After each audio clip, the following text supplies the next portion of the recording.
Welcome to the Lincoln City Council meeting of the 17th of July, 2017. Let us all rise for a Pledge of Allegiance, followed by a period of silent meditation. I pledge allegiance to the flag of the United States of America and to the republic for which it stands, one nation, under God, indivisible, with liberty and justice for all.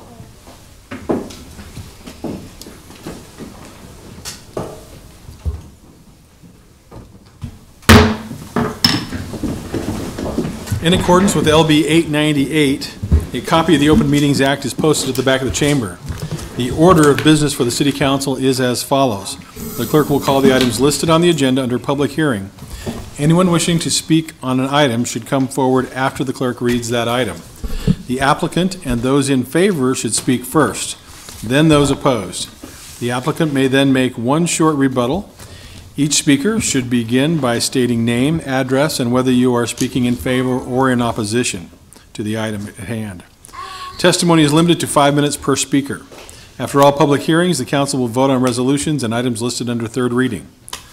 On the second and last meetings of the month, immediately prior to adjournment, anyone may speak on any issue not on the agenda for that date nor planned for a future agenda. Before we call the first item, I've noticed we have a number of guests from far away, and Carl, would you like to talk about that? Yes, thank you, Roy. We have visiting with us today a large group who have come from very far away. Individuals who are here from South Sahara and South African nations. Linda Major, I'll call on you real quickly. Would you like to introduce this group and why they are here? You bet. I see right here. No, you can come up. Okay, thank you. Thank you, Roy. Mm-hmm.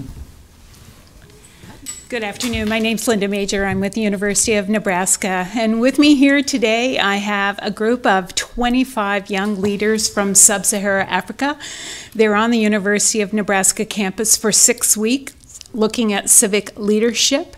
I want to boast a bit. There were 64,000 applications for this program. 1,000 were selected, and UNL was lucky enough to be one of the 38 institutions selected to host the 25 we have here today.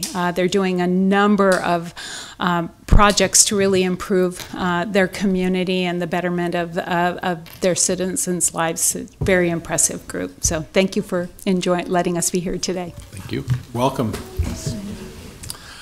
All right, will the clerk please call the first item of business? Yes, we would request those giving testimony to please clearly state your name and address and to sign in on the sign-in sheet laying on the podium. Our first item of business is our public hearing consent agenda, items 1 through 6. Any discussion on anyone like to testify on these items? Okay. Next item, please. All right, if not, we can vote on these items. I need a motion for number 1. So moved. Second. Moved by Carl, seconded by Jane. Discussion. Please call the roll.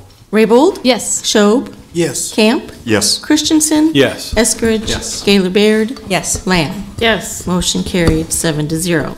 Item 2 was introduced by Raybold. So moved. Second. Moved by Jane, seconded by Carl. Discussion. Please call the roll. Raybold? Yes. Schob? Yes. Camp? Yes. Christensen? Yes. Eskridge? Yes. Gaylor Baird? Yes. Lamb? Yes. Motion carried 7-0. Then item 3 was introduced by Eskridge. So moved. Second. Moved by Carl, seconded by John. Discussion. Please call the roll. Raybold? Abstain? Schob? Yes. Camp? Yes. Christensen? Yes. Eskridge? Yes. Gaylor Baird? Yes. Lamb? Yes. Motion carried 6-0. Next then are public hearing liquor resolutions. Those giving testimony are asked to come forward, raise their right hand for the clerk to administer the oath. After the oath, witnesses shall state their names and addresses. I'll call items 7 and 8 together. They are the application of the Spigot for a Class C liquor license at 1624 O Street, as well as the related manager application of Terry McWilliams.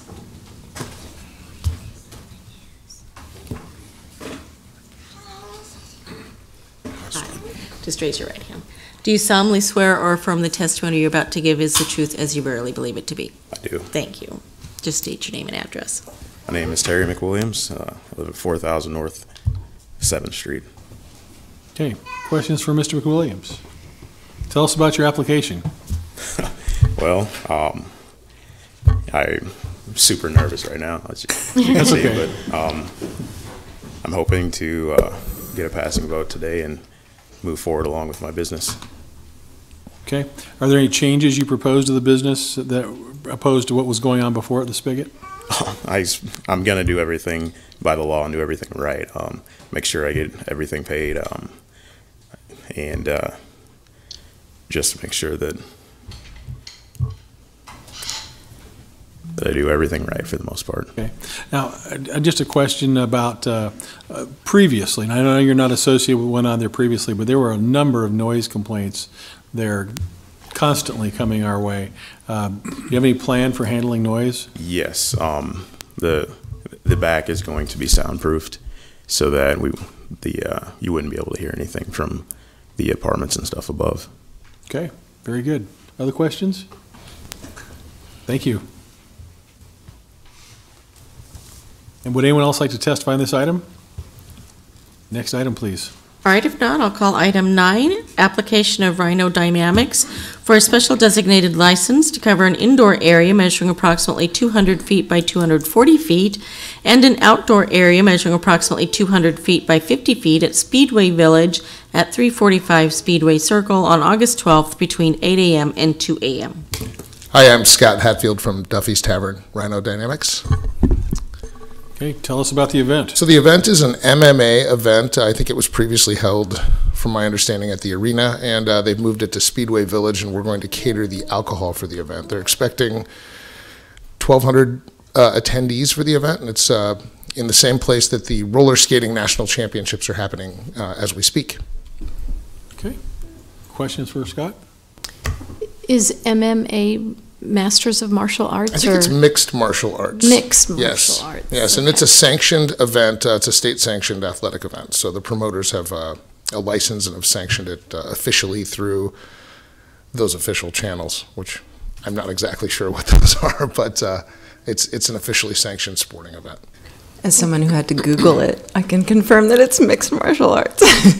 I was close. It's very close, yeah. Martial arts, no less. Okay. Any questions from anyone? Thank you. Thank you. Would anyone else like to testify on this item? Okay. Next item. Mr. Chair, I would move approval of items 7, 8, and 9. Second. Moved by John, seconded by Carl. Discussion? Please call the roll. Raybold? Yes. Schob? Yes. Camp? Yes. Christensen? Yes. Eskridge? Yes. Gaylor Baird? Yes. Lamb? Yes. Motion carried, 7-0. Next then are our public hearing resolutions. Item 10, Comprehensive Plan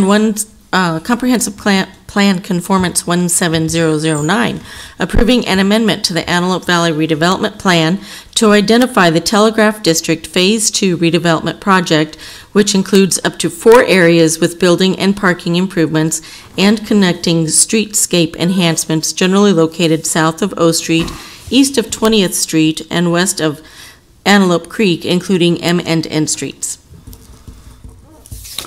Members of the City Council, David Landis, the Urban Development Department Director, the applicant in this case.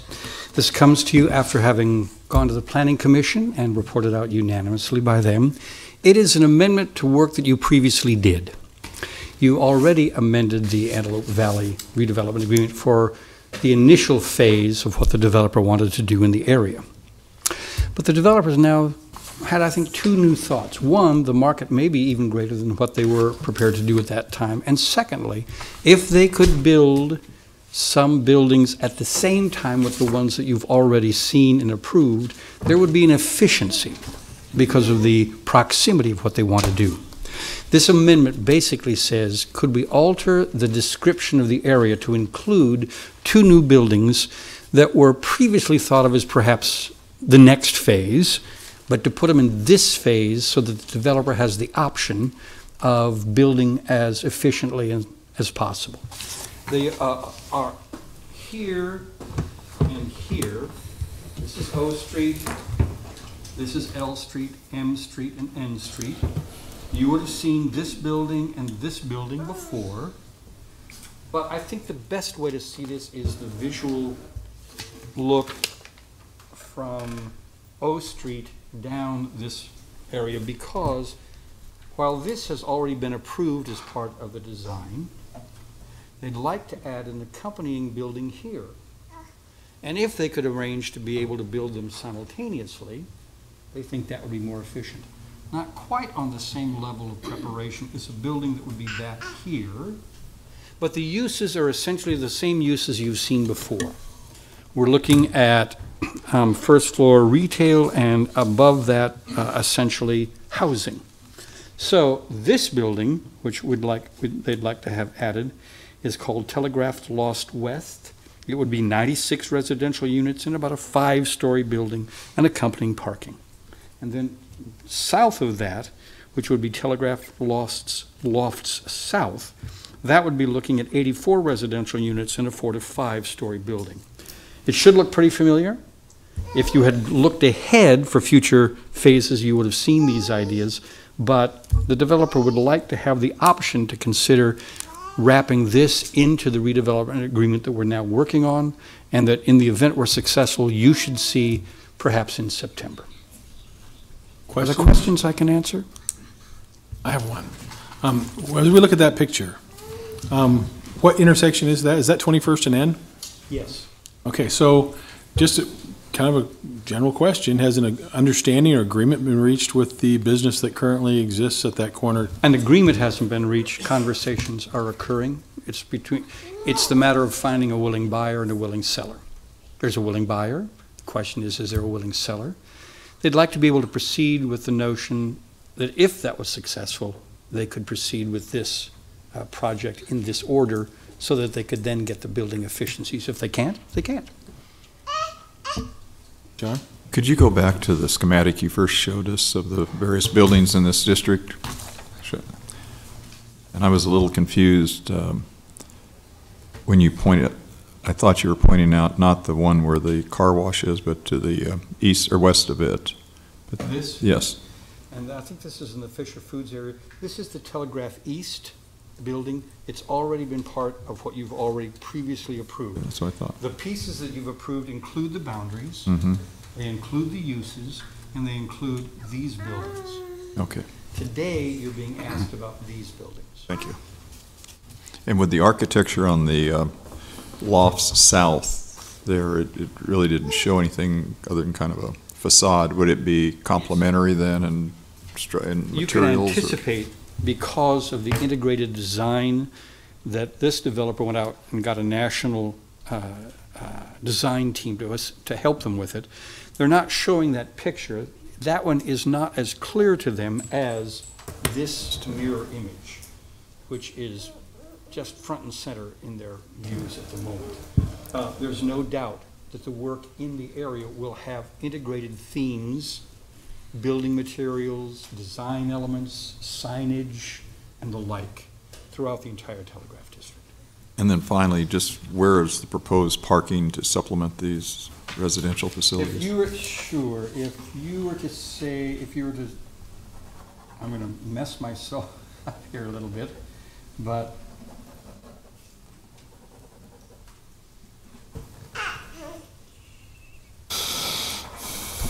where I have crosshatched here, here, here, here, here, here, and here are all places that surface parking or street parking should be part of the project. I would say that at the ultimate or the zenith of build-out, it would be the developer's preference to have a garage on site someplace in that area, but that's not part of our current plan. When you mentioned there was going to be retail on the first floor of those two structures, and if you have that, but if it is shared with the on-street parking with the residences, then on-street parking is first come, first serve. Okay. Carl. Yes, thank you. Mr. Landis, could you put that last one back up again? Okay. Okay, all right, thank you. So this is a comprehensive plan conformance, and obviously we've already seen that what's come before is in conformance, and this is just continuing along that same path. I think I counted something like 302 total residences that are part of of what's proposed here, and that's important. And then the other new piece that you haven't talked about is the Muni building.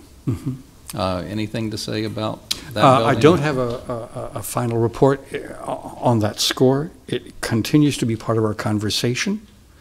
But this is a fluid process about what the developers are prepared to do. Another fluid part of that same thing is what will we sell and when, and that includes the land that we own. But one of the topics of continuing concern is what's the ultimate disposition of the Uni building and its use? I don't have a final and firm answer for that question. Yeah, thank you. Okay, other questions? Would anyone else like to testify on this item? Next item, please.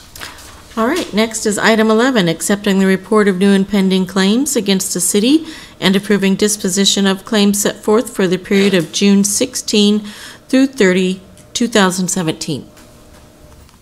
Would anyone else like to testify on this item? Okay. Next item, please. All right, if not, we can move on to our public hearing, ordinances, second reading, and related resolutions.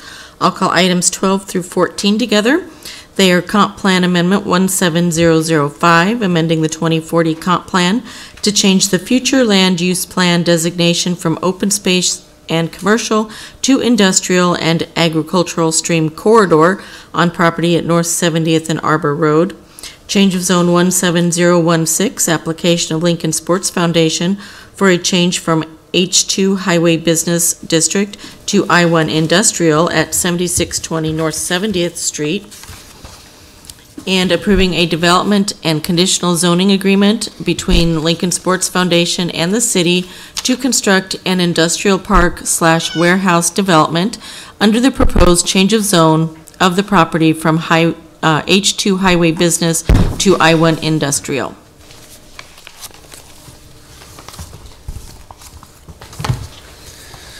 Council members Andrew Willis, Klein Williams, 233 South 13th Street here in Lincoln on behalf of the applicant. Ultimately, the applicant here is Almond Opportunity LLC. They've entered into a written purchase agreement with the owner, the current owner of two parcels, the Abbott Sports Foundation and the Lincoln Sports Foundation, owning the two adjacent parcels, with the desire to redevelop the property, construct an industrial development park warehouse development in this area. The change of zone, the three pieces here obviously are combined. The change of zone is necessary for the proposed development.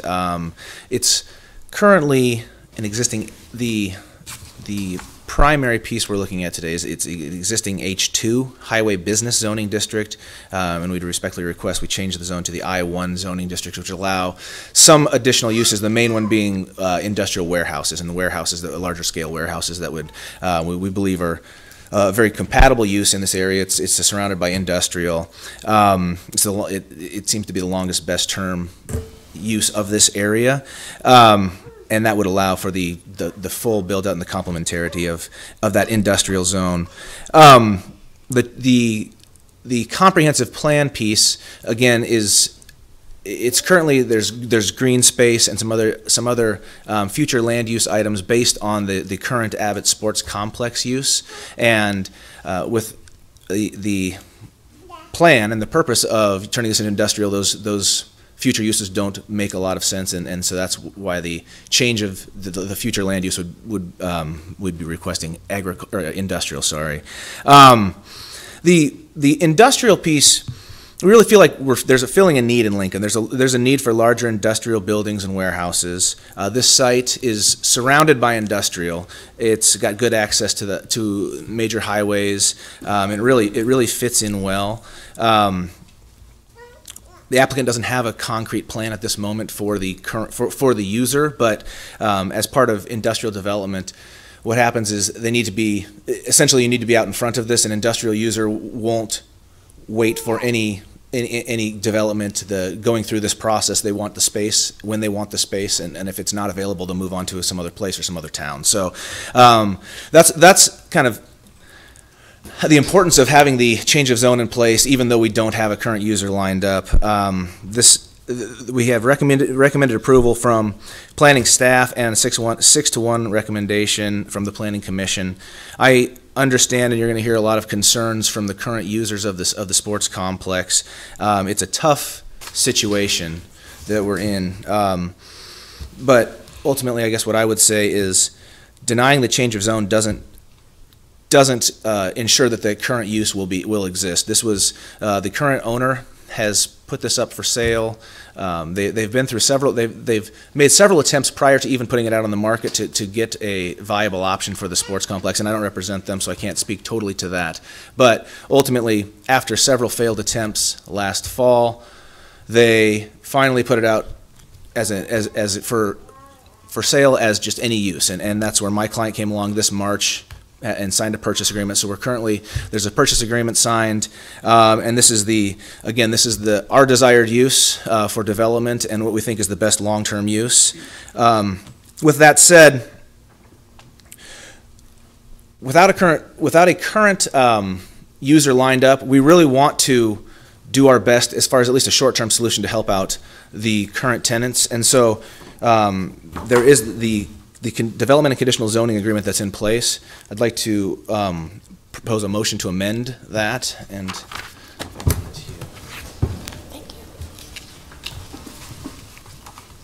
what the developer is trying to do ultimately is, while they're still Keep going. while we're still the long-term goal and the goal is to develop an industrial complex. The short term, we'd like to the developer is willing to work with the tenants, have a conversation, figure out what they can do, keep them in there as long as possible until the use is not compatible.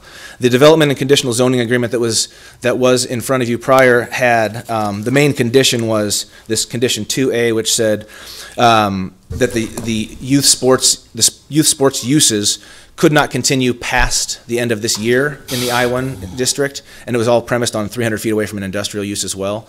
The current amendment, the change in the amendment that I just proposed, we've been working with the legal staff and planning department on this, and this would allow those youth recreational uses to continue indefinitely as long as within 300 feet we did not have an industrial use that had a certain use or storage or manufacture of those chemicals that are listed on that table and that are listed in the that are the hazardous materials that they're trying to keep that spacing. So this allows at least a temporary solution. It's still a short-term solution for the tenants, but the developer's goal would again to have the conversation, hopefully work something out in the short term, but with the goal ultimately is to develop this as an industrial warehouse park.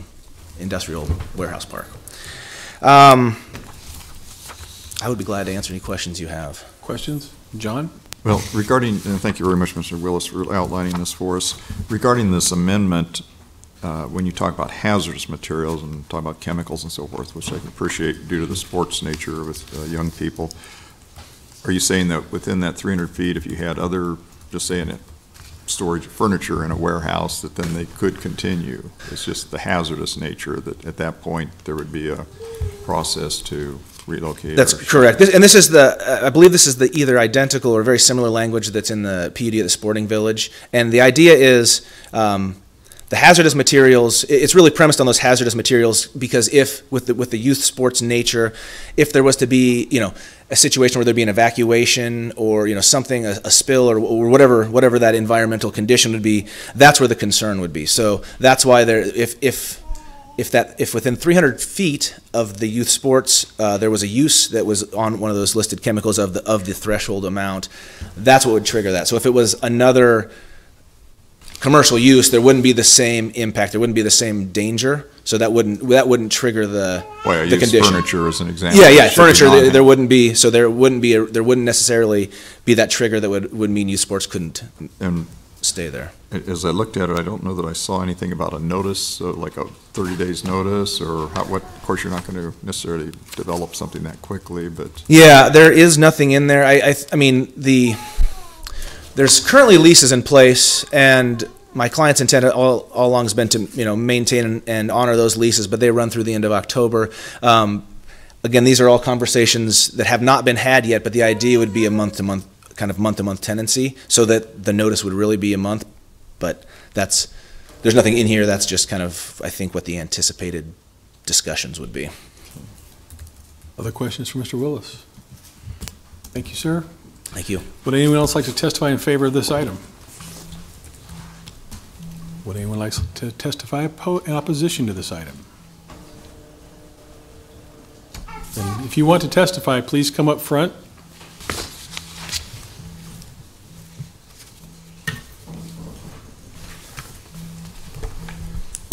Hello, Jason Anderson, 3446 River Circle here in Lincoln. I'm a parent of youth who participate there at the Abbott Sports Complex currently. I've lived in Lincoln for 18 years. During that time, I've been to Abbott for a lot of different activities and events. To lose this area for youth sports in Lincoln and the surrounding communities would be a bad thing.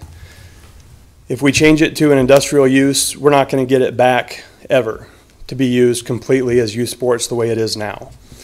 A lot of stuff has happened since it came to light that Abbott needs help and that the complex needs people to come forward in order to save it.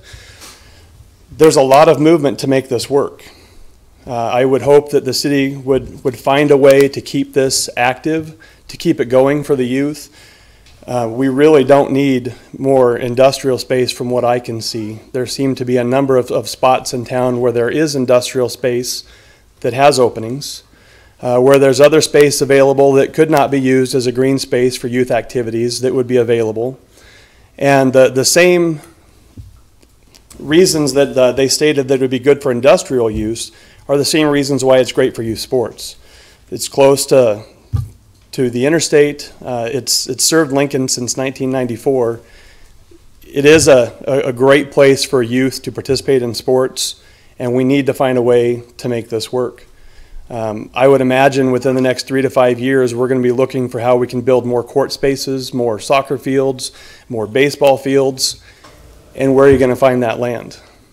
It's going to be on the outskirts, just like what this is. So saying that it's not good for youth sports now is not a valid argument.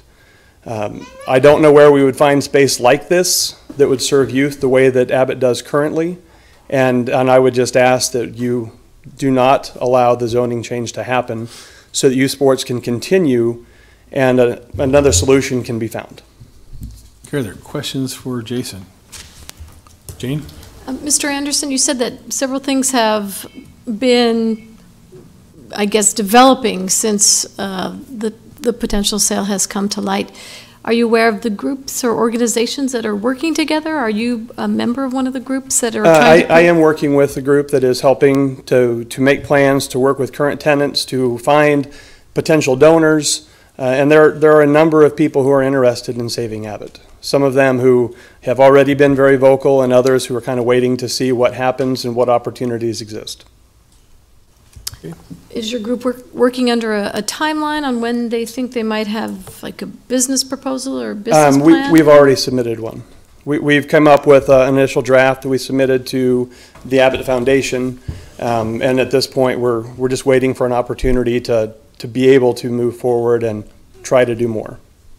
Thank you. Any other questions? Now, Jason, you and I have known each other for pretty much the 18 years you've been here. Yep, that's true. And you have a passion for youth. You want to tell the council what you do as a profession? I work for the Boy Scouts. Pretty much everything I do involves working for the benefit of youth, also working with the adults who work with the youth to make sure that they're prepared, they have the resources needed, and can help make sure that our youth turn into participating citizens as they grow up.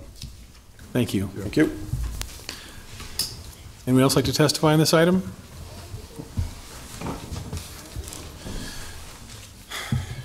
My name is Pat Thomas. I'm on the board of directors for the Lincoln Sports Foundation, and I'm also in charge of the Abbott Motocross facility.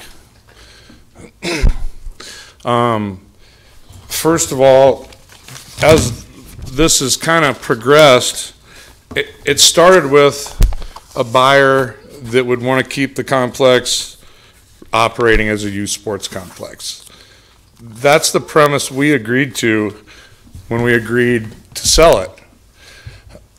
Since then, that's kind of gone out the door. Well, we've come to them to Abbott with solutions and buyers with comparable offers to keep it a youth sports complex. Actually, at the motocross track, we didn't even know we were for sale until a little less than 2 months ago. Excuse me, 2 months ago. So we had been taking grant money from the county as early as last year, making improvements to the track, making it better, you know, and working with our government partners, doing what we said we were going to do. And now we're pulled into this sale, so we're kind of caught off guard. But as a board, from Lincoln Sports Foundation's viewpoint, we do not agree to this sale. The signature on the purchase agreement and the signature on the zoning change were not properly authorized by our board, so they're not valid. So our standpoint is we don't want to sell. We got partners ready to help, and we're ready to go. So there's things filed with the Register of Deeds that we are representing that say that it'll stay a complex forever. And that's all public record. You guys can look at all that. But we as a board have, I feel, been kind of bullied into this sale and not exactly been honest to us about everything involved. And so all along, maybe we've had some money problems, but we got a lot of kids out there that don't pay. And we don't want their money because they don't have it. And they can't afford to go across town. We got one group, we don't take fees from them so that they can afford to buy a bus to get their kids out to play basketball. Those are the kind of things we're doing. And so I don't know if we have a big legal leg to stand on or not, but if you have any questions you want to hear from, you know, this guy's saying he represents Lincoln Sports Foundation Board. I've never met him before in my life. And he's representing me on this zoning change? I mean, we're getting railroaded. So I just thought it'd be really important to let you all know what's really going on. So. Questions for Mr. Thomas? Okay, so who owns the mortgage on the property? Well, we don't know. We've requested it and they say they can't find it. Okay. And they haven't tried to collect for over 14 years. So, I mean, we've literally bent over backwards to try to meet with them. At the motocross track, we had to threaten to leave before we could get a half-hour lunch meeting with them. They haven't even been out to see all the beautiful improvements that we've made to the track with the taxpayers' dollars from the county. I mean, we've done a lot of good out there, a lot of positive impact. We've made a lot of really big relationships with AMA and other big entities that it takes years to gain their trust before they'll give you big events that have that giant economic impact.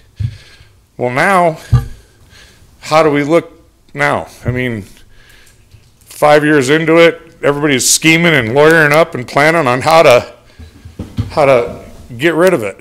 I mean, it doesn't settle with me to take tax dollars and money out of my own pocket and blood and sweat from my family to make this thing better.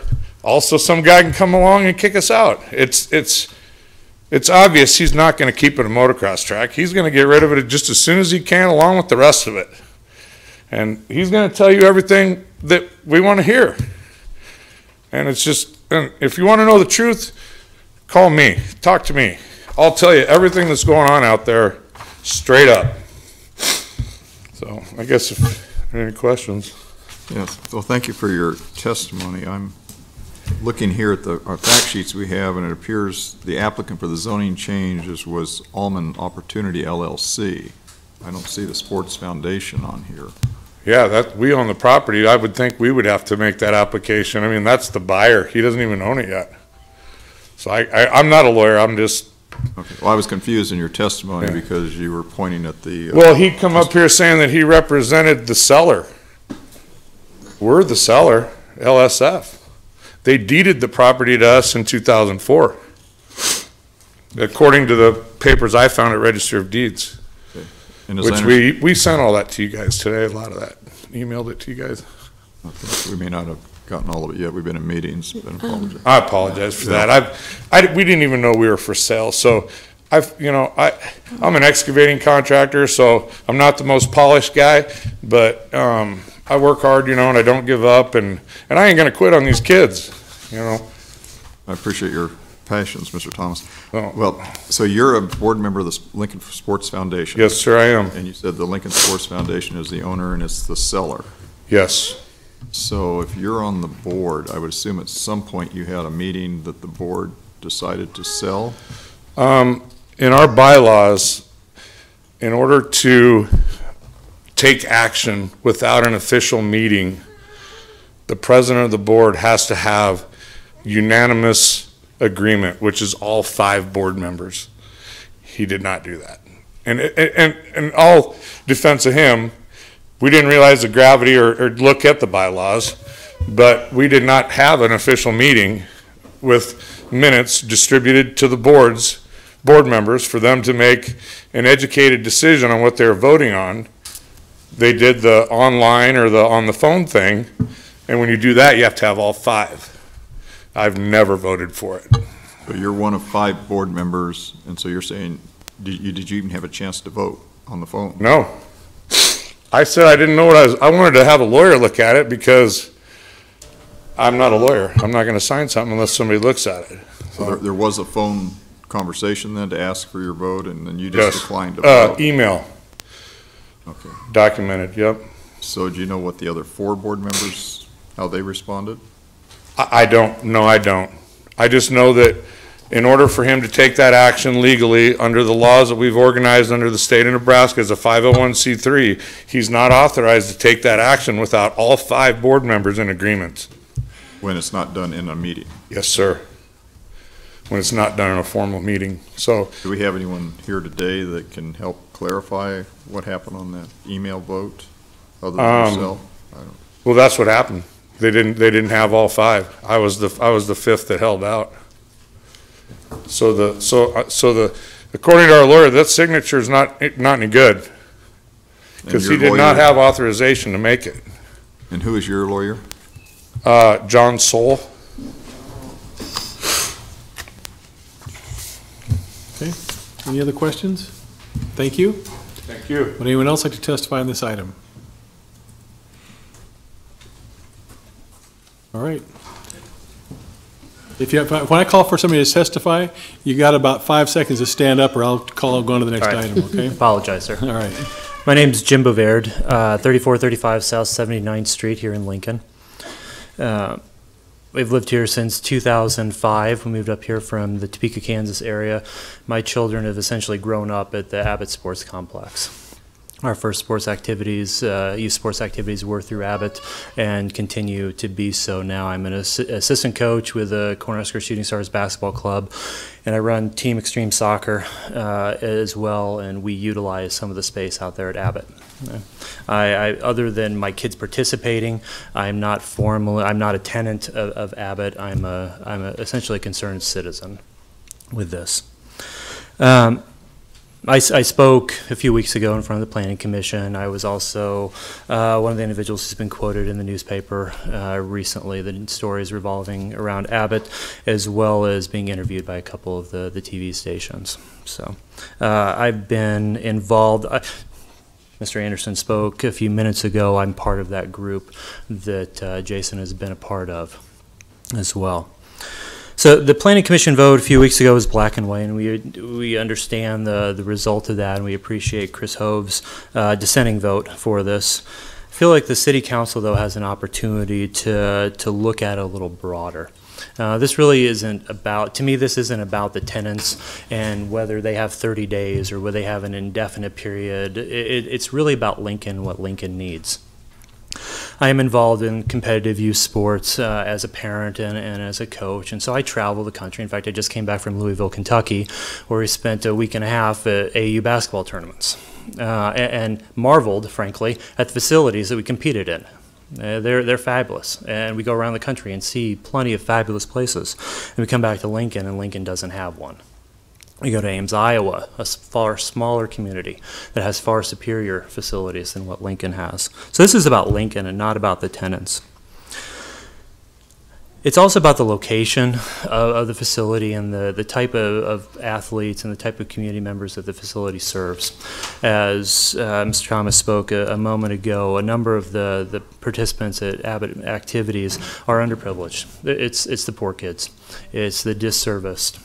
And most of the organizations out there do have mechanisms by which we allow those kids who need the assistance, who need the positive environment to come and learn those life skills and to benefit from the structure that these types of activities provide to youth. That's not something that really can operate in the Speedway Village, frankly. The price structure, Speedway is fabulous. It's a nice new indoor soccer facility. I love it. I love going to play there. I can't, as a soccer administrator, I can't afford to use that for practice. It is cost. I will not sleep at night passing on that cost to my parents. When we're a volunteer organization, we operate at cost.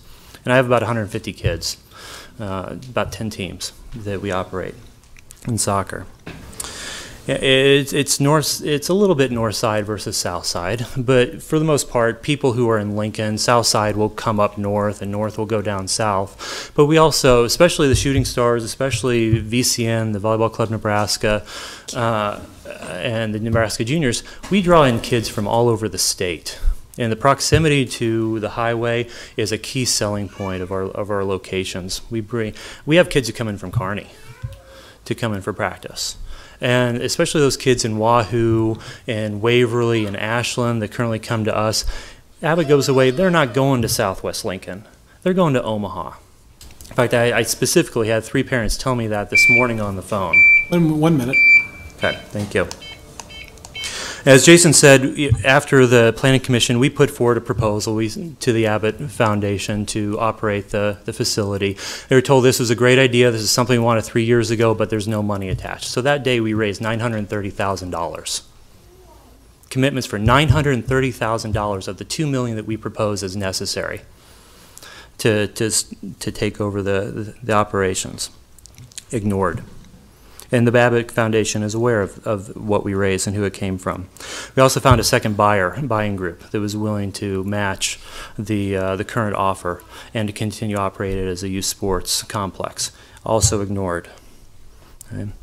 We were told to dissolve our committee because it's going to cost a lot of people a lot of money. We were told to focus our efforts in partnering with Speedway. That's too expensive. And frankly, Lincoln needs both. We need more, not less. We were told by a number of people, too, that the Speedway completion of the second building is on hold until Abbott goes away. And please wrap it up. Okay. Yeah. At this point, this should be more about Lincoln than about the tenants and the money being exchanged with us. This is something that I would hope that the City Council would be in favor of, maintaining this 25-year commitment to the community. So, thank you for your time. Any questions? Jane? Yes. Mr. Boviard? Boviard. Are you part of the coalition working with Mr. Anderson? Yes. Because he's soccer, you're basketball? I actually coach Jason's daughters in both sports. Okay. So, yeah, we are two members of the group. Okay. Is the motocross part of the we group have, to yes. work Yes, Craig together? Fritz, who's also part of he's one of the motocross representatives, and he's part of our group as well as a representative from Lincoln Elite Gymnastics, the CrossFit Oxano that utilizes the former tennis center, or at least the gym part of the tennis center. So has your group submitted an official formal counterproposal? Is that for their consideration? We were or- told, as I said, this is great, but this is something we would have liked to have seen 3 years ago. We didn't know until 3 weeks ago that this was necessary. They said it's great, no money attached, so we called the people that we knew were already on board and said, can you give us a firm commitment that we can communicate to the Abbott Foundation? And they did so. And as I said, we raised $930,000, and that was provided to the Abbott Foundation, who those individuals were. In addition to that, there are other contributors that I'm frankly not at liberty to say they want to remain anonymous until there's something to actually contribute to. There is money to provide the facelift that the facility needs, as well as ongoing maintenance. And did you mention there is an additional buyer out there? or- There's a second buying group Okay. at this point because of their other business. If nothing's going to come of this, they will remain anonymous. But at the moment that there's an opening, there's a second buyer that, again, has come about through our work over the last 3 weeks. So I'm trying to understand, are you suggesting that your group needs additional time to consolidate an offer, or? Frankly, we need this. We need the current sale. We either need the Abbott Foundation to be willing. While Lincoln Sports Foundation is the owner of the property, the Abbott Foundation is negotiating on its behalf. So it is the Abbott Foundation who is driving this sale right now. Okay. If they are willing to continue talking to us, we can consolidate fairly quickly. If there is an opening, we have commitments that we can move forward with this.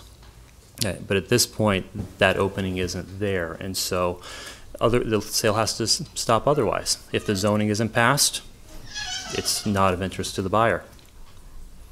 Then the Sports Foundation would support a second buyer. Okay, other questions? I do. Cindy? So, thank you for coming tonight. So, I'm trying to be clear, you are or not a member of the Sports Foundation Board? I am not a member of Okay. the Sports Foundation Board. Okay, and have you been working, though, at the Abbott Sports Center since 2013 or earlier? I have been a parent patron of the programs operating out of the Abbott Foundation, Okay. or the Abbott Sports Complex. Thank you. Okay, other questions? Thank you, sir. Okay, thank you all. Would anyone else like to testify in this item? Very well, Mr. Willis, would you care for a rebuttal?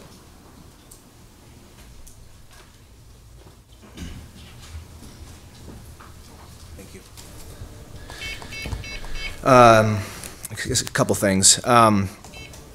The first piece, just to clarify, I don't represent the Lincoln Sports Foundation. I represent the buyer.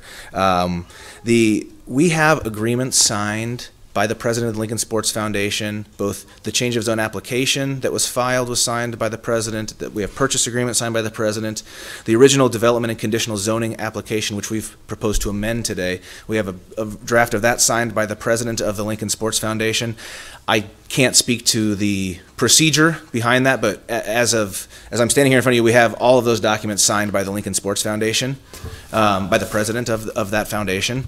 The other piece of the property is owned by the Abbott Foundation, and they also have the mortgage and some relation. I'm not totally completely knowledgeable with the Lincoln Sports Foundation. Roughly, this has been, they've tried to market this as a youth sports complex for, my understanding is from sometime in early 2015, they started working to talk to local groups, see if they could sell this, just basically give away the property and have somebody put in the money to maintain this. They were unsuccessful.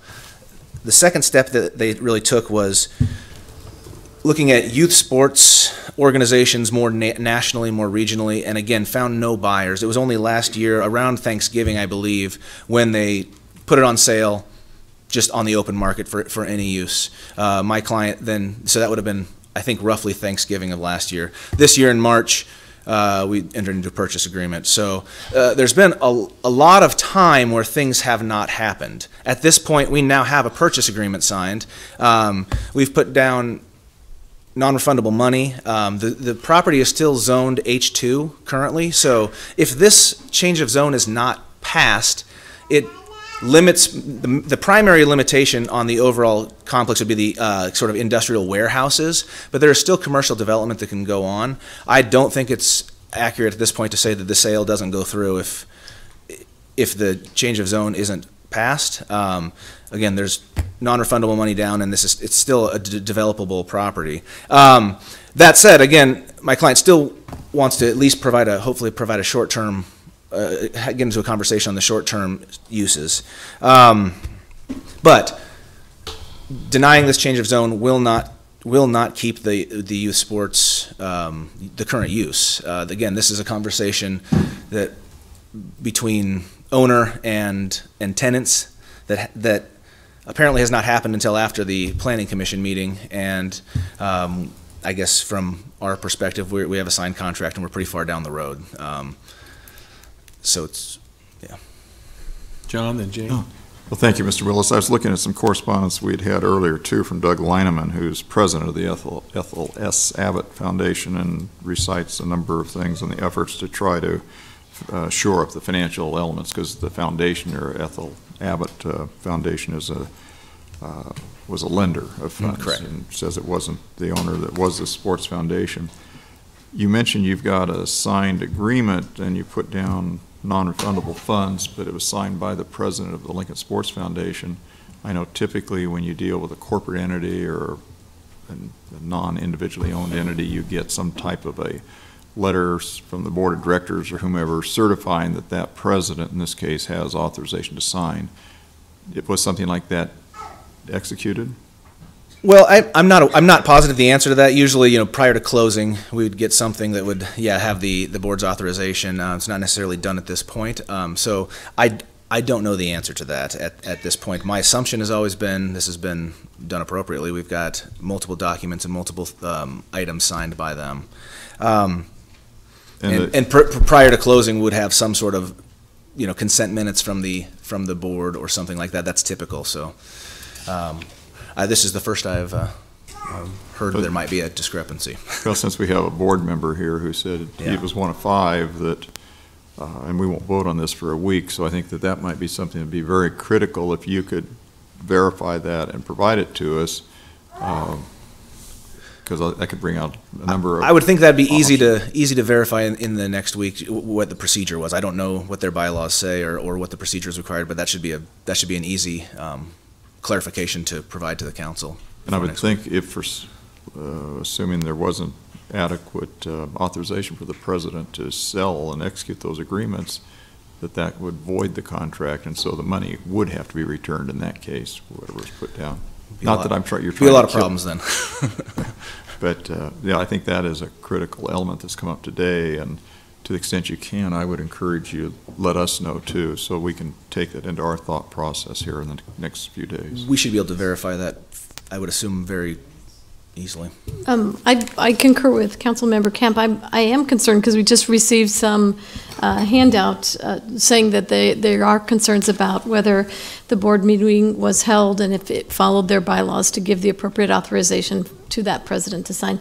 I guess I was a little bit surprised. I was unaware that Abbott Motocross is also part of the transaction, and boy, I thought as a former county commissioner, I think we had a substantial investment in Abbott Motocross, as well as a lot of grant funding and obligations for the grant funding. And I can clarify that too. So there's first of all, there's 2 purchase agreements. And I forget the exact delineation. I think the motocross piece is owned by the Abbott Foundation, and the piece that we're proposing to change the zone on is owned by Lincoln Sports Foundation.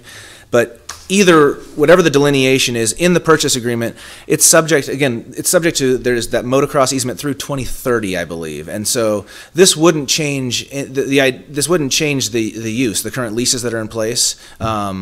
So yes, the the change of zone request is not on the motocross site, and the goal would be to, to honor that. I believe I think it's an easement, not a lease. I can't remember exactly, but it's through 2030, and the purchase agreement is subject to that, and everyone's aware of that, and there was no intent to change that use. Okay. Other questions? Benny?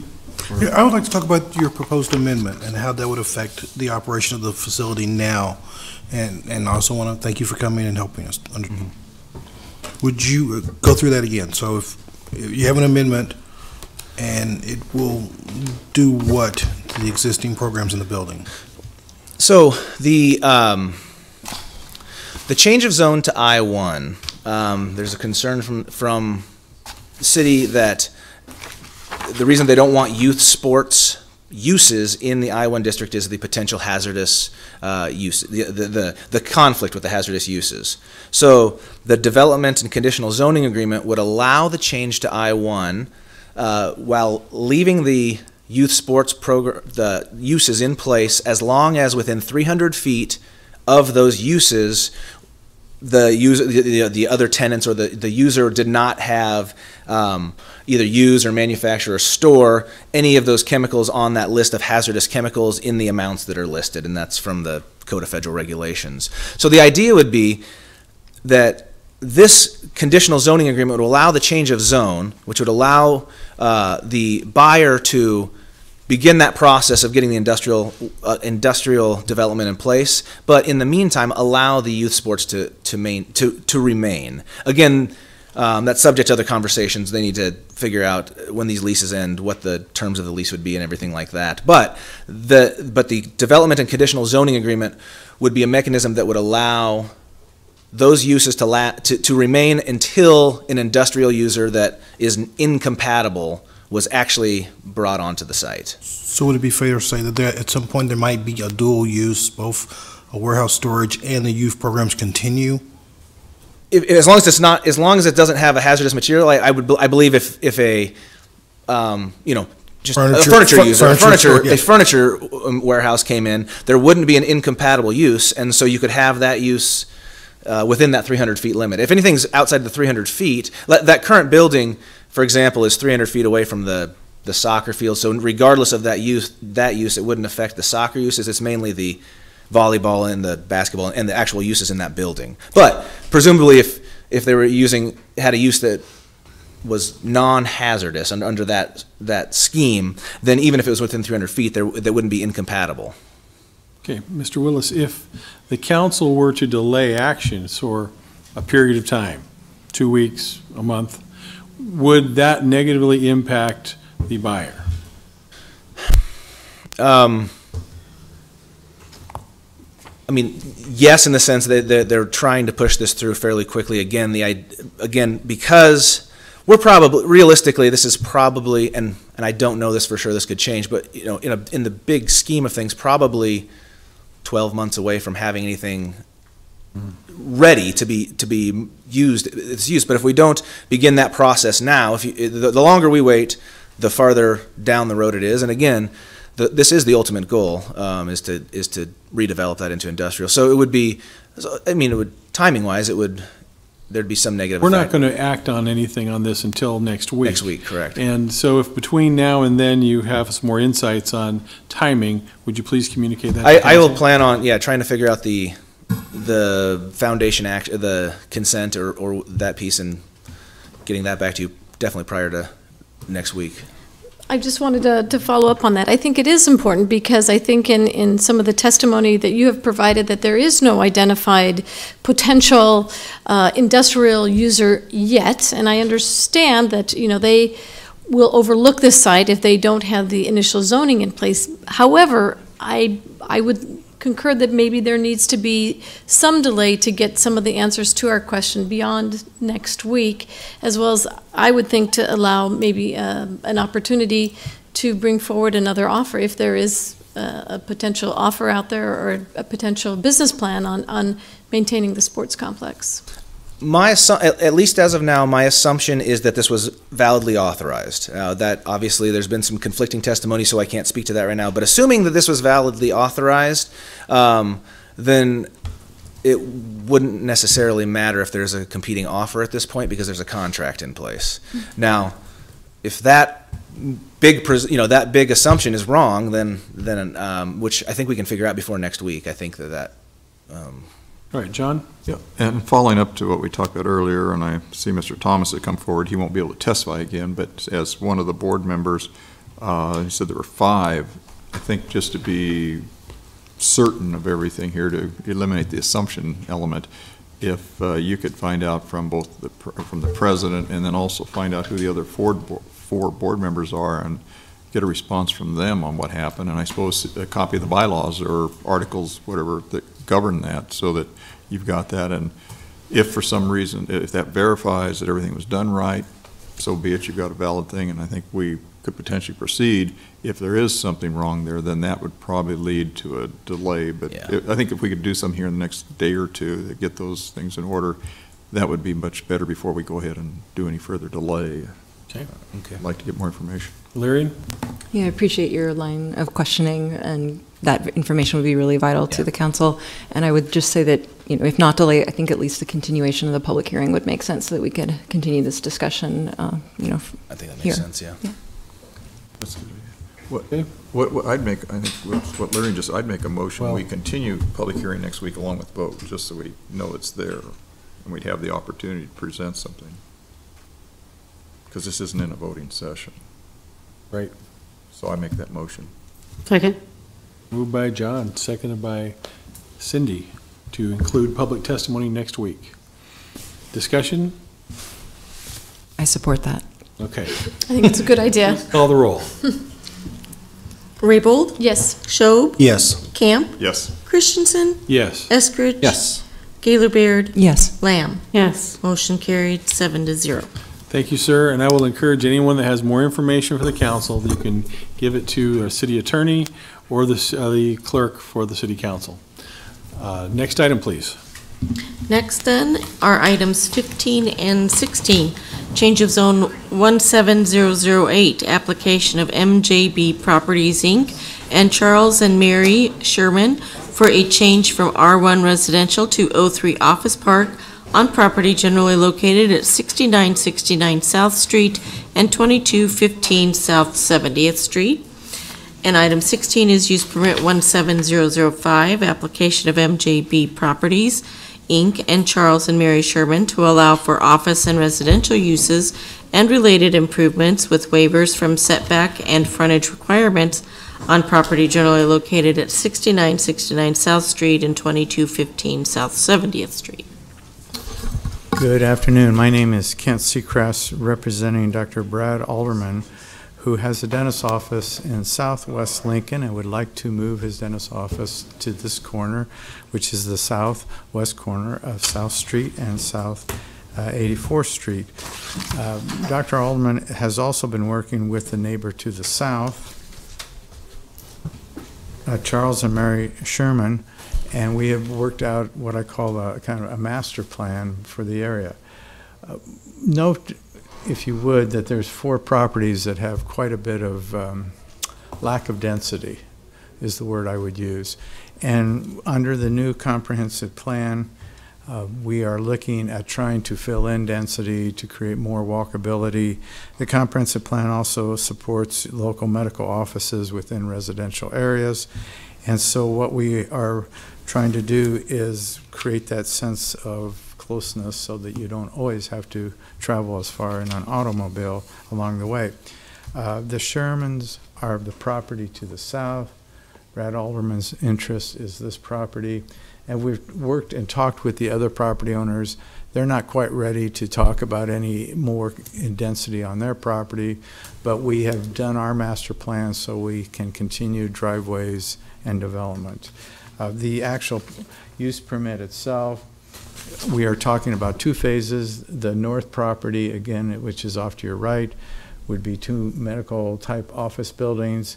And then someday, when the Shermans are ready to leave their residence, there's 2 different versions. One is they could also have 3 office buildings similar. I said 2, I meant to say 3 for us, 3 for them, or they might be interested in doing townhomes in this area. We had, Tim Gergen is here to answer any of the questions that I'm not able to address, but what we're talking about with the Shermans are sharing a common set of covenances, common access, common parking, common lighting, common design standards. So while there's two developers, they will be compatible and have an association take care of things along the way. We had a neighborhood meeting, 20 neighbors came. I think the general consensus was that the office was a more desirable, quieter neighbor that tends to cut grass better than any type of higher density might do. The main concerns of the neighbors were on flooding issues, traffic issues, and buffering. I think we did a good job of addressing those issues. We still, for example, we are now showing a turn lane in 70th Street, deceleration lane to come into the property, which I think will help the traffic flow.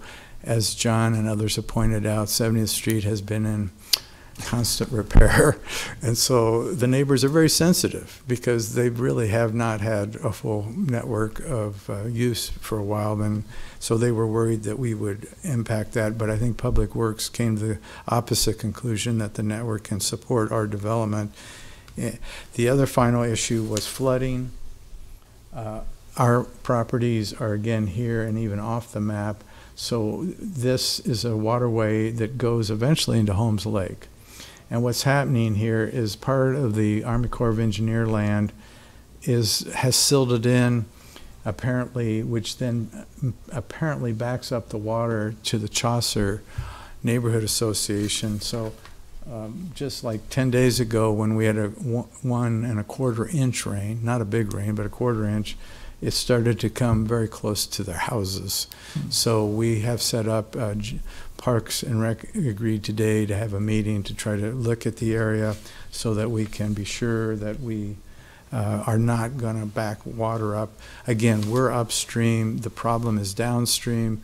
We're going to work with the city to try to clear it up so the water not only will not back up against the Chaucer Neighborhood Association, but won't back up on our property as well. So we have planning department's support and recommendation. We agree with all the conditions, and the Planning Commission voted to recommend conditional approval 6-0. And with that, I'd be glad to answer any questions. Questions for Mr. Seacrest? John and then Larry. Mr. Seacrest, would you show your first drawing you had? I think it was the very first, well, the schematic, the first one. Yeah. The second one had the two options. And The two options? Well, no, that's the one I want, though. Okay. So that's really, north isn't up. North is to up South Street, South 70th, so if that helps you. Well, you know, architects, engineers have taught me you got to have north at the top, so that North's helps. up top now. Thank you. So, looking at, so initially then, to make this work, the Shermans would grant an easement for that access across its property? Correct, and we're going to rebuild part of their driveway as part of the package right away so that they have a better circulation pattern to their residential home. And that would not affect any other residents farther to the west? No, when I meant that we are master planning to the less dense areas to the west, we have access points here that we can connect so that someday those homes, those residences, when they redevelop, can use our access points along the way. And what's the distance for that access from South Street? It does not meet current design standards. The agreement says that if this property over here develops, we will close ours and use that one and share access points.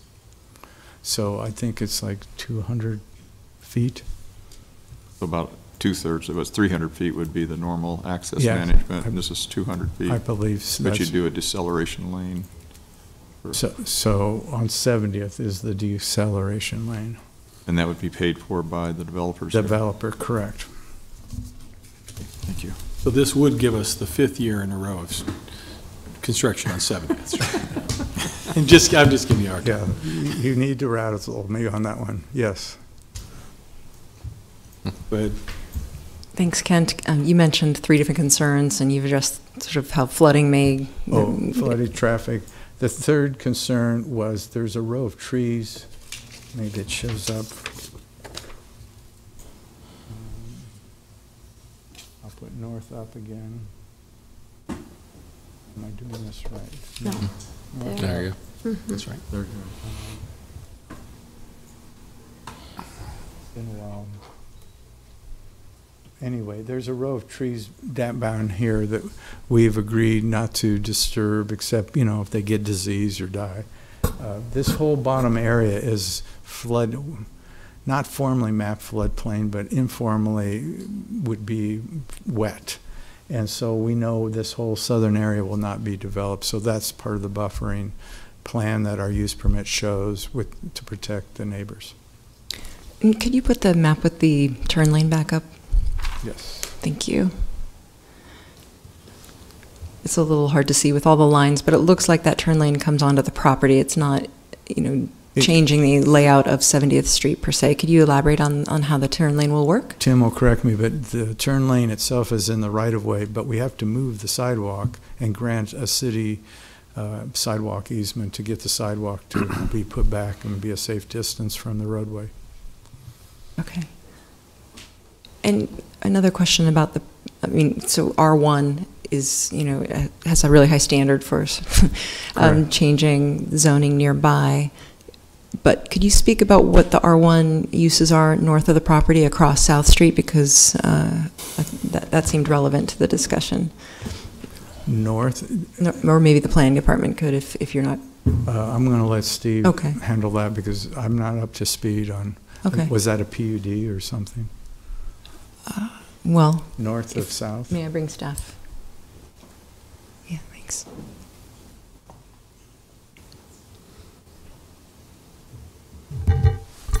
Steve Hendrickson with the Planning Department. Could I get the question again? This site is currently zoned R1, and it's surrounded by R1, so of course that caught my eye in terms of investigating a change of zone. Could you speak about what other properties are around this one and why the Planning Department was supportive of this change of zone despite certainly. the R1 zoning? Yeah, so to the west is an adjacent, one more long property that it sounds like is sympathetic to perhaps looking at office zoning in the future, and then next to it is a equally long church lot. So there's a fair amount of buffering in terms of the uses to the west. To the north, there is a formerly residential house that's right on the corner, northwest corner. That has actually been purchased by the Church of the Nazarene. They have purchased several houses. One they have a daycare in, and they put parking lots in the backyard. So they have developed a very large campus there on the northwest corner. And then to the east, you have the 4 lanes plus center turn lane of 70th Street. So you have quite a bit of distance before you get to the R1 uses, the townhomes to the east. So even though across the street to the north is R1, you don't have residential Correct. There's living. Not residential. You have a parking lot essentially. Is empty. The church hasn't quite yet decided what they were going to do with it. Okay, thank you. All right, Jane? The question I had, and I don't know if it's Kent can answer it or Tim or maybe Steve, I noticed that there was a waiver granted for the 0 feet setback. Tell me what that means. Within our development, it's only within our development. It's not any waivers up against what I call third-party neighbors. So we have our development, they have their development, so we're waiving the setback between ourselves. Okay. But not against any other neighbor that's not part of our development. Okay, thank you. And this one's for Public Works, so if maybe Mickey Esposito could come on. Or planning. It's about the access management policy. Director Esposito, Lincoln Public Works, and I actually will have to defer to planning on this one. I have no knowledge of this particular site, so I might go ahead and ask Steve to help me, if you don't mind. Thank you. The question really is just the diversion from the access management policy. Why is it supported by the city, and is it because of what was presented as a temporary use of temporary diversion? Yes, there's access on 70th Street. In a perfect world, you would have the access on 70th be a little further south, except you run right into the middle of the floodplain area, and we don't want to have the driveway head that far south. So it's not really possible to move it further south. They did agree to put a turn lane in, which is part of access management, is when there is an access to have a turn lane. And then likewise, though, rather than having no access on 70th Street and it just on south, it was even worse of an access in south in terms of it was even closer to the intersection on 70th. So, but yes, the access that they're going to have is temporary in the sense that if the office zoning does move further to the west, they've agreed to relinquish their driveway and take access through a development further to the west. And that would be a part of any request to rezone the property to the west. That'd be a condition that they provide access through their property to this property.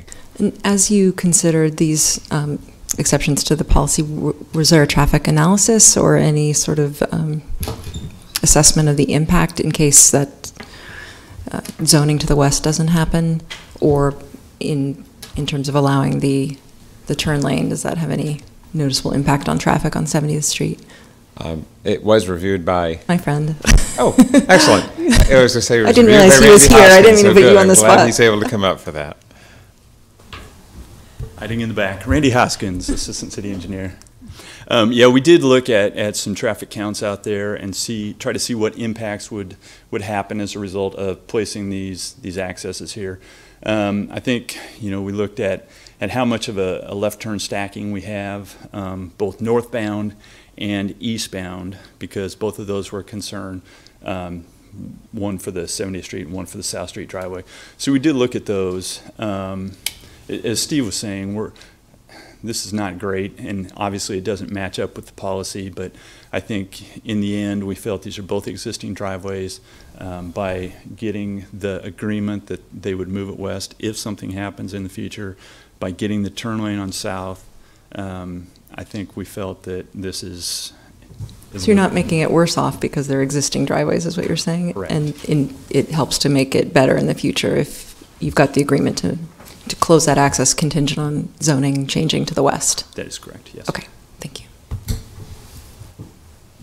Just to make sure I'm clear looking at this, so are you saying the 70th Street access would be closed and it would just, everything would come from the west? Or you would close the closer one on the north side there and move it farther west?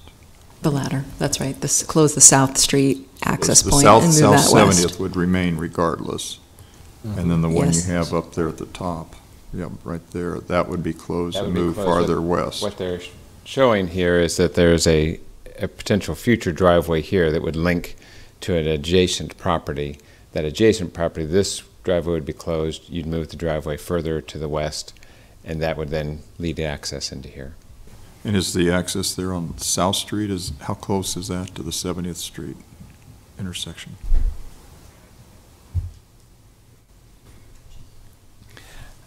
Looks like it's about 240 some feet. And the one going on South 70th is how far? Is that the 200 foot? More than that. Probably a 270-foot turn lane there, so probably Okay, I misunderstood 350. Mr. Seekers. I thought he said 200. Okay, good.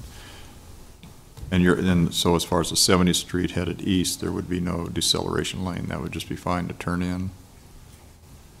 No, there's a... Huh? On the South Street. On the South north, Street. Coming from the west, going east. They just I think right now that it's a two-way left turn lane in there. And so...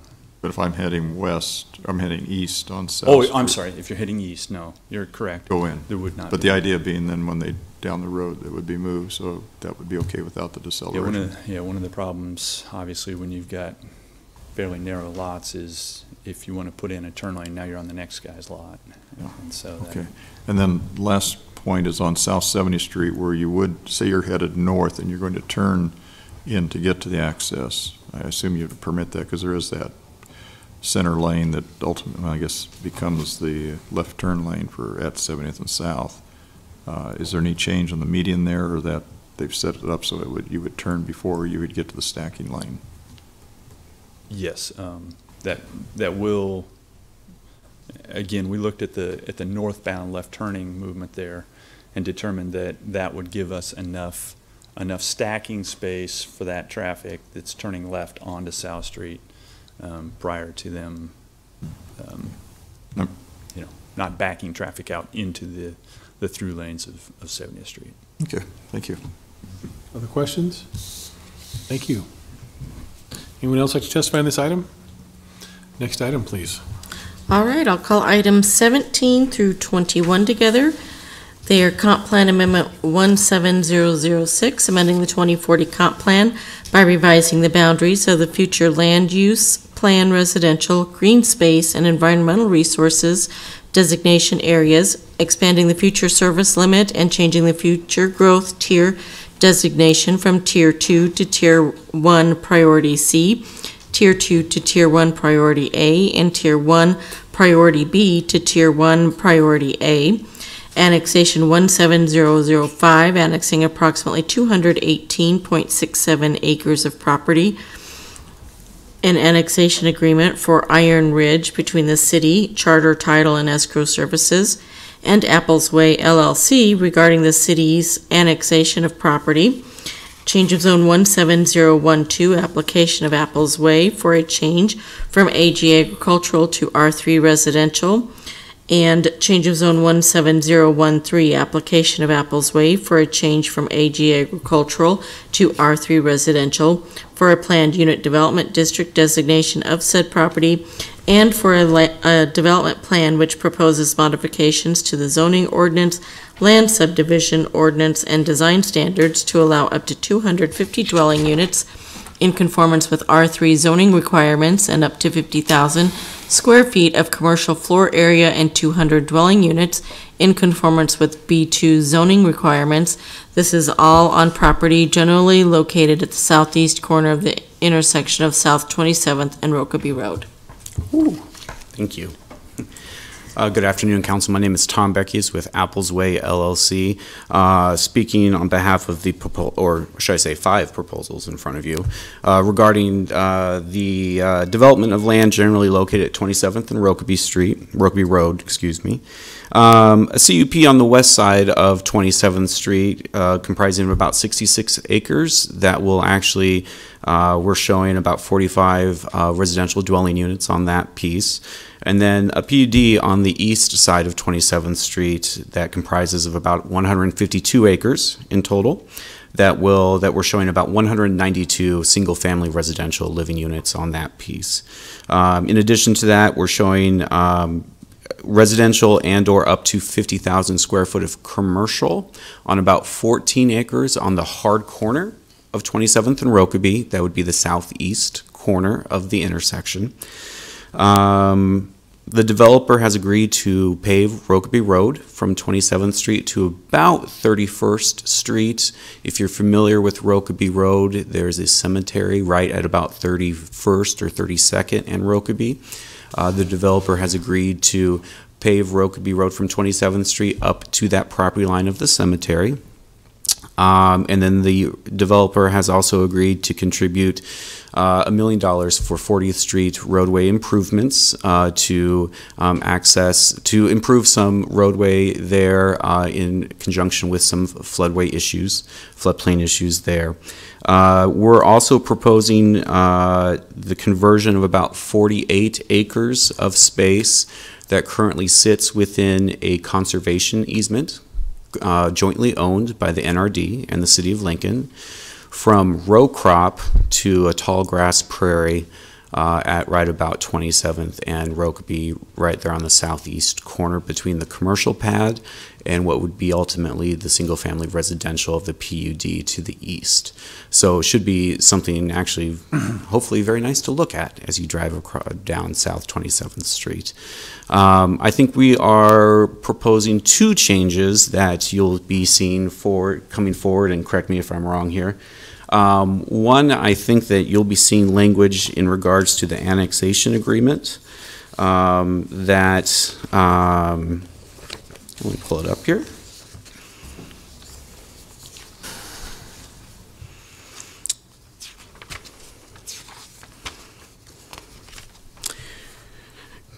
Concerning the South 27th Street water main installation, and that the city will agree to the construction of that water main to occur within the fiscal year 2017-2018. And then I think that we'll also be seeing the developer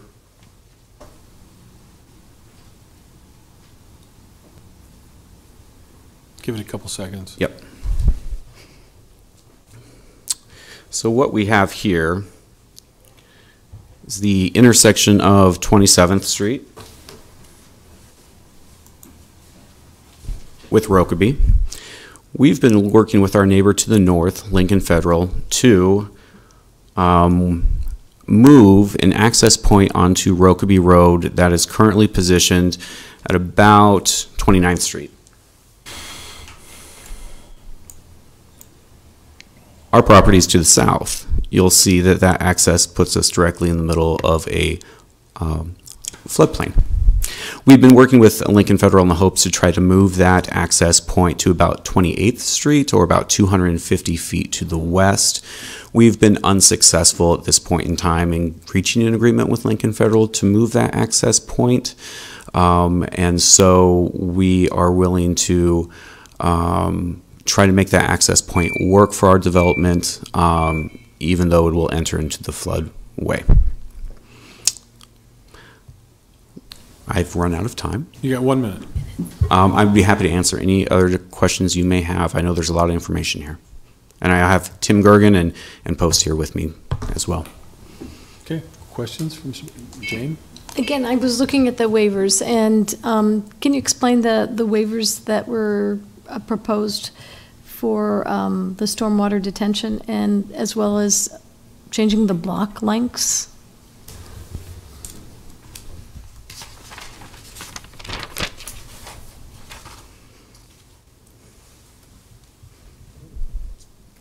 So, please introduce yourself. So. My name's Tim Gergen with Clark Anderson Partners, 1010 Lincoln Mall. Our waivers for block length are essentially the waivers that are abutting the floodplain. So the only block length waiver we have is along this drainage way, this tributary to Salt Creek. That's where we're having to waive the block length. It has since come to our knowledge that we don't need to ask for the waiver for block lengths where we have a natural barrier. So that waiver is really a waiver we requested that's really not needed in this. So all other development blocks are within the Lincoln standard for block lengths. The other one is the stormwater detention, and that's one where we are so close to Salt Creek. Here's Wilderness Park, Salt Creek here, that it actually makes better sense for flowage to let our stormwater get into the channel before the rest of the stormwater develops. Salt Creek's a very slow watershed where if we have a large amount of rainfall, Salt Creek doesn't rise until the day, maybe 2 days after the rainstorm event. So what we need to do is where we have properties adjacent to Salt Creek, we want our stormwater to get into the channel and out of Salt Creek through Lincoln before it starts rising up.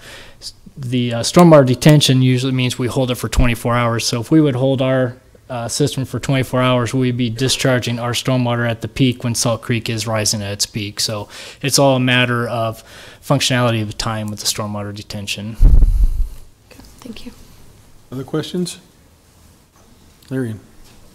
Thanks for being here. I noticed in the staff report that there was, back at planning, I believe, just some work still to do with grading and floodplain information, and that the watershed management was waiting on that to complete the review. Has that process been completed? It has. We've resubmitted the calculations, and they've signed off on our resubmittal information. Okay, great. Thank you. And so it was a tricky floodplain model that we were working with and updating their model, and so we had to transfer back models back and forth, and that's really what that information was. I'm going to ask the staff a bit about floodplain issues, but want to give you an opportunity to address them too. This is obviously a very complicated site with, you just even mentioned the access point that you've been trying to negotiate with the neighbor to the north. Can you talk about how you've gotten comfortable with this site given the complexity? Yeah, it's actually, we spent a good 6 months beforehand, before our application, working with the NRD and the site.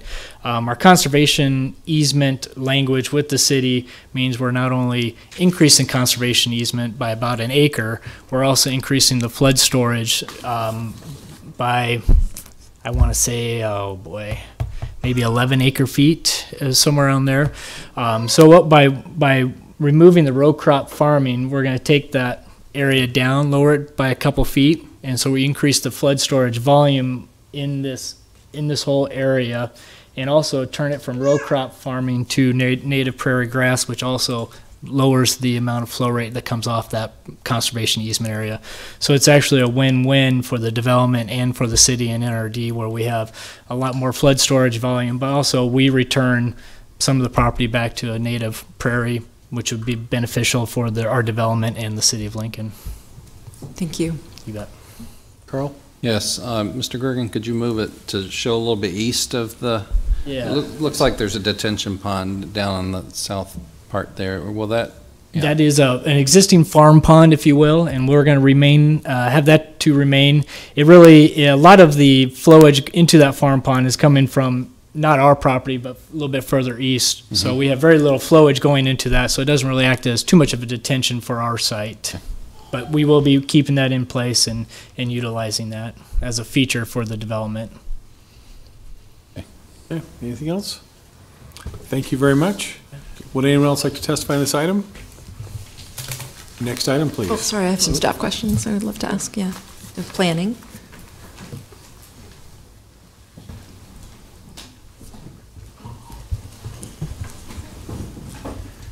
David Gary with the Planning Department, and Steve Henriksen is with me as my security blanket on this one. Great, I'm glad to have both of you.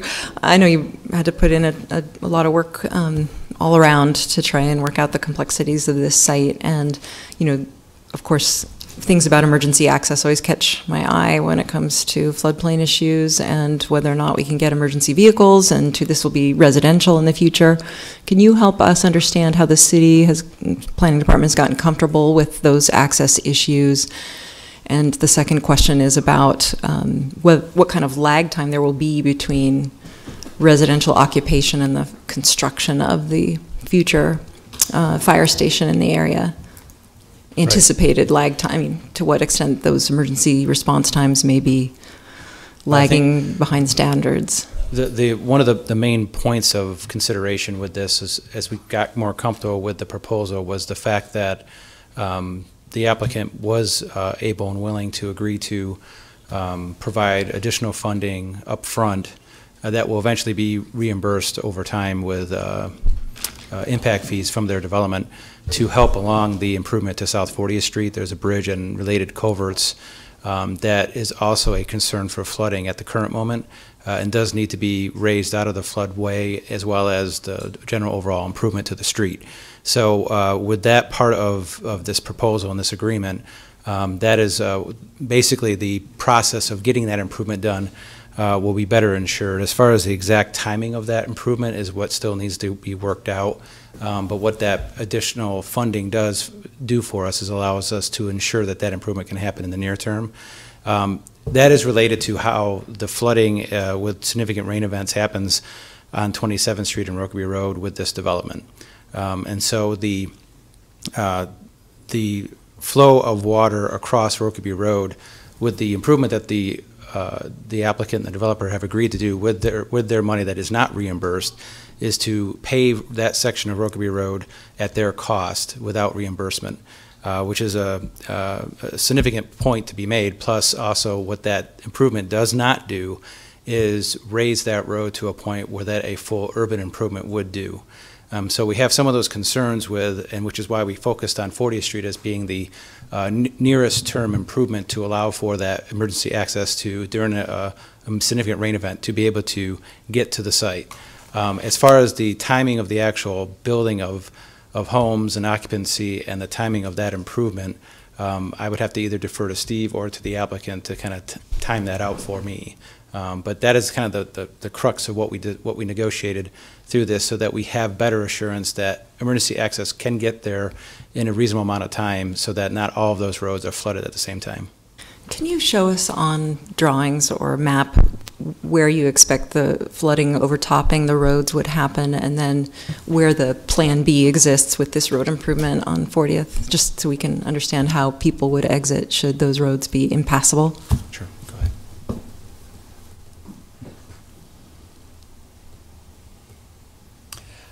So on this drawing here, the floodplain is the kind of darker black line. You have 27th Street on the west, Rokeby Road on the north. So in a storm event, such as in May of 2015, this part of 27th Street closed because it was overtopped by water backing up from Salt Creek. And also, the concern is it would also then back up over Rokeby Road. So the emergency access, there'll still be an access point to the subdivision over here at, let's call it 32nd, because it is outside of the floodplain. So people will be able to still get to Rokeby Road and exit east to 40th Street. 40th Street, though, this same drainage way also currently crosses 40th Street.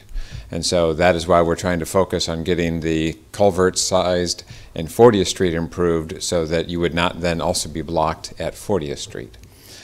So again, as David mentioned, we don't exactly have the timing on 40th Street as to when that would be done, but we also have a different developer, the Wilderness Commons and Wilderness Heights developers on the east side, both sides of 40th Street. We already have an agreement with them to get that road funded. The city has some funds already set aside. We're just trying to get the last pieces there to see that we have enough funds, and certainly the $1 million being contributed by these developers. Hopefully that'll get us there, that we can get the improvement over on 40th Street done in a much nearer term, so that in the event that both 27th Street and Rokeby Road were closed, that you could exit out to Rokeby and then head north on 40th Street. So how comfortable are you then with the time? I mean, if that timing didn't play out to your expectation, what is the impact on people who live in that part of the development? If 40th Street were also closed because we hadn't yet got the 40th Street improvement done, it would mean you would exit out to Rokeby over to 40th, and then you would have to head south 1 mile to Saltillo, and then head over to 56th Street and continue on your way. Or take the south bypass. Or take hopefully it's not that long into the future before it is ready. Okay. I do, to partially answer that question too, is that at this point now it's going to be more incumbent on the city's part to, when we look at the next version of the CIP and our capital programming of streets, that we have to have that discussion about when we can fit that into the Public Works capital budget. I mean, that would be one of the more immediate next steps as far as moving forward. So that's something that we have to discuss as far as the exact timing of the project.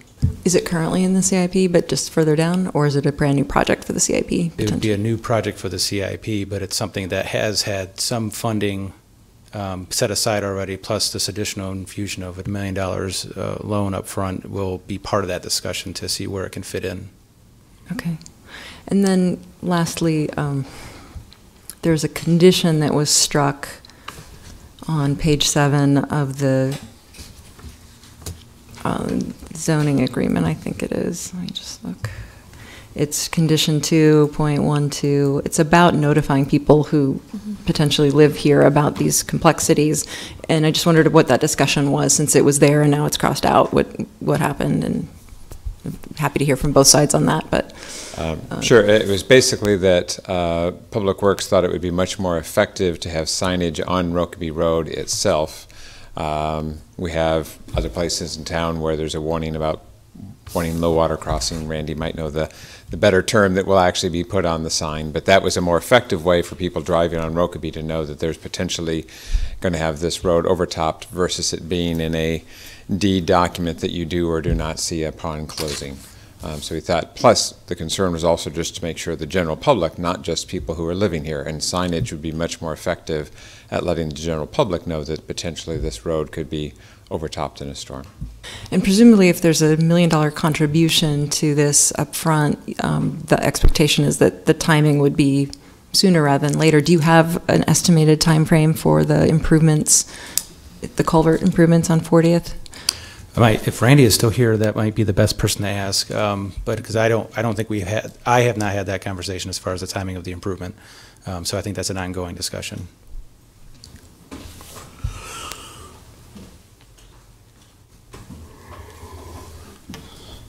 You want to ask that again, please? Well, obviously there are some complex floodplain issues, and that has an impact on access both for emergency service vehicles and people who will live in this site, and how they will be able to leave their homes and navigate the city. The private developer has made a substantial contribution up front. I don't think we see that very often, $1 million contribution to try and help make those improvements happen. Do we have any sense of when the city, contingent on discussions publicly about the CIP, but any idea of when that would be most likely to occur to help facilitate this development? Yeah, we've been trying to move this project ahead. We have hired a consultant to do some preliminary studies to check what's really needed, update our cost estimates, those sorts of things. You will probably see something coming forward in the next CIP asking you to fund the project. Again, there are a lot of moving pieces here. We do have some other developers that are responsible for paying for parts of 40th Street.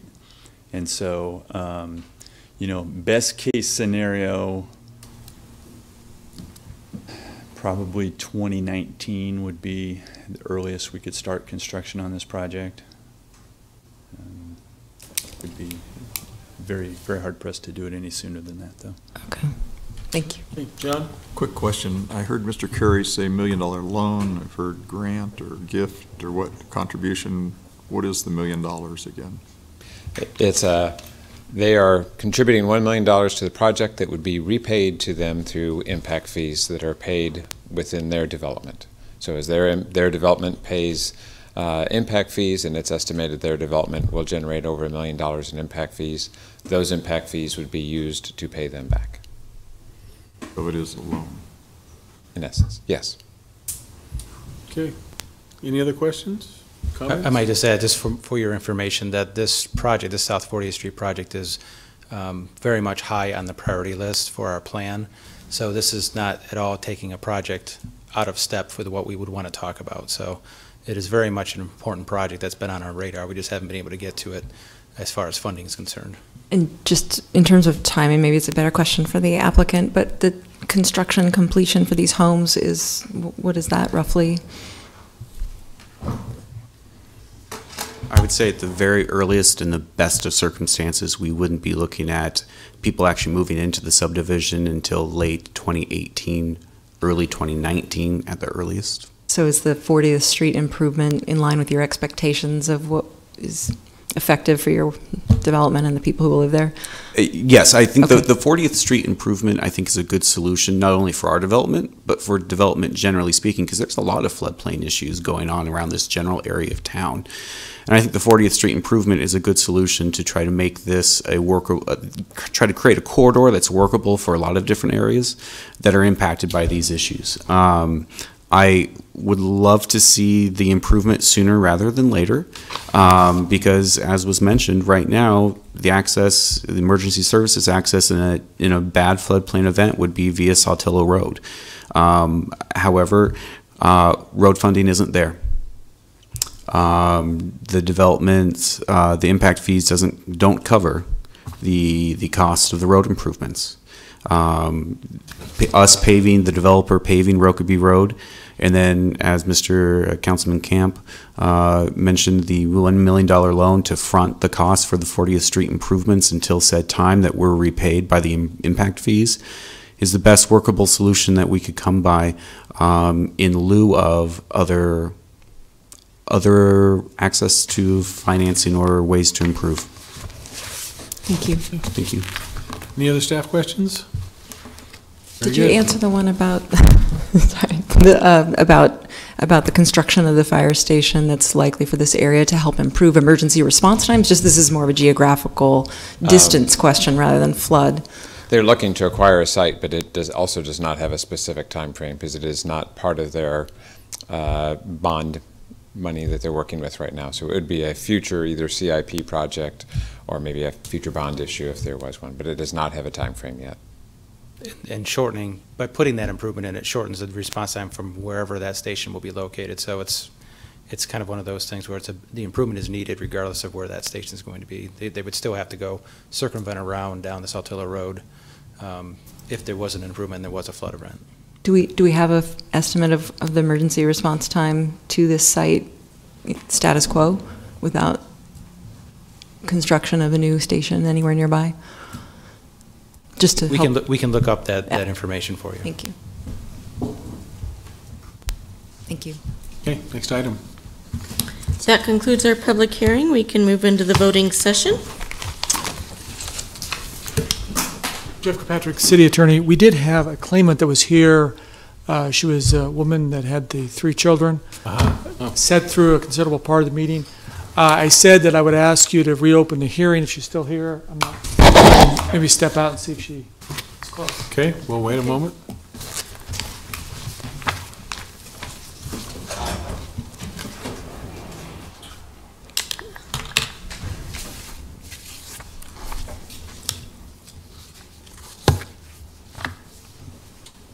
I don't see her. Okay. You know which item she was referring to? Yes, that was the, I don't know how the name's pronounced, Gurgich claim. This was a city tree that did fall on her van, broke out the windshield. There's no question, we didn't have any questions about the bill. We didn't have any questions about the fact that it was a city tree.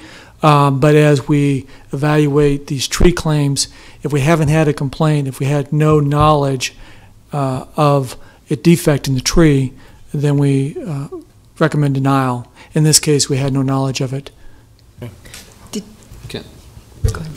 Can we hold hers over? Hold hers over. Yeah, she was here a long time. Yeah, that would, certainly, we would have no opposition to that. And in fact, this is one of those claims that was on in June.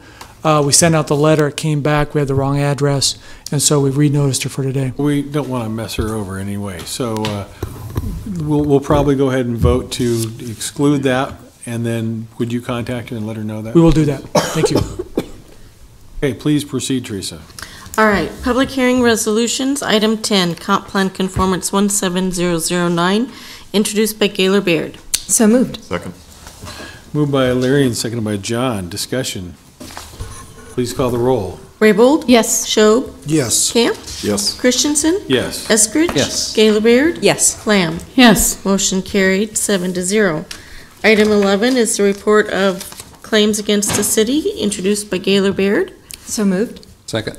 Moved by Leary and seconded by Carl. Mr. Chair, I move we delete and carry over Brenda Gregorich's claim that was denied for $240.88. Second. Moved by John, seconded by Carl. Discussion? Do you want that just removed from the claims or continued for 1 week? I think if you Continue it. that gives us more time to hear notice. Remove it, you say? If you remove it, then we put it back on a future Okay, resolution that all gives right. us time to make sure she gets the letter. Notification. All right, Okay. very good. It's to be removed. Please call the roll. Raybold? Yes. Schob? Yes. Camp? Yes. Christensen? Yes. Eskridge? Yes. Gaylor Baird? Yes. Lamb? Yes. Motion carried, 7-0. Now on the main motion? Raybold? Yes. Schob? Yes. Camp? Yes. Christensen? Yes. Eskridge? Yes. Gaylor Baird? Yes. Lamb? Yes. Motion carried, 7-0. Public hearing ordinances second reading are items 12 through 21. Ordinances third reading, item 22, change of zone 17007, application of Taylor Investment, Robert Edwin Simpson and Joseph and Joanne Holmes for a change from R2 residential to RT residential at South 56th and South Cotner Boulevard on the south side of N Street, introduced by Eskridge. So moved. Second. Moved by Carl, seconded by Jane. Discussion. Please call the roll. Raybold? Yes. Schob? Yes. Camp? Yes. Christensen? Yes. Eskridge? Yes. Gaylor Baird? Yes. Lamb? Yes. Motion carried, 7-0. Item 23 is the development and conditional zoning agreement for the property at 20 South 56th Street and South Cotner Boulevard, introduced by Eskridge. So moved. Second. Moved by Carl, seconded by Jane. Discussion. Just would add that appreciate the work that the applicant did to meet with neighbors and hear their preferences about the site, and that they are working to help this office use blend well with residential homes nearby. Okay. Please call the roll. Raybold? Yes. Schob? Yes. Camp? Yes. Christensen? Yes. Eskridge? Yes. Gaylor Baird? Yes. Lamb? Yes. Motion carried, 7-0. Next is item 24, street name change, 17001, renaming West Dubois Street, located in the Highlands View First Edition as Northwest Dubois Street, introduced by Eskridge. So moved. Second. Moved by Carl, seconded by Cindy. Discussion? Please call the roll. Raybold? Yes. Schob? Yes. Camp? Yes. Christensen? Yes. Eskridge? Yes. Gaylor Baird? Yes. Lamb? Yes. Motion carried 7-0. Resolutions on first reading are items 25 through 30. Ordinances first reading are items 31 through 34. Mr. Chair, I move for adjournment. Second. Adjournment moved by John, seconded by Jane. Please call the roll. Raybold? Yes. Schob? Yes. Camp? Yes. Christensen? Yes. Eskridge? Yes. Gaylor Baird? Yes. Lamb? Yes. Motion carried 7-0. We are adjourned.